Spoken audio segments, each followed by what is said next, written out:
I'll be wearing ribbons down my back this summer. Blue and green and streaming in the freaking sky. You know, Horace, you're such a cheapskate. You bring me unshelled peanuts that are chocolate covered, my favorite, and then you come in and take them away. Really? Is that how you want to start the relationship? Really? I can't believe you. So I'm going to go for a 25-year-old that has no prospects, no job, nothing, you know. He's just great. His name's Cornelius. I mean, that's a cool name, right? Right? You know, so we go off, we get married, we go to Harmonia Gardens. What? Like, I like that place.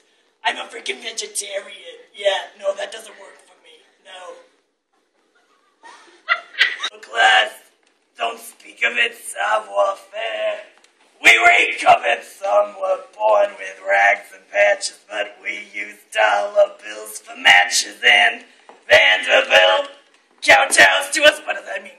J.P. Morgan scrapes and bows to us. We got elegance. We were built in elegance. Have you noticed when I hold my cup, the saucer never moves, never does, it never does. And the way I keep my pinky up indubitably proves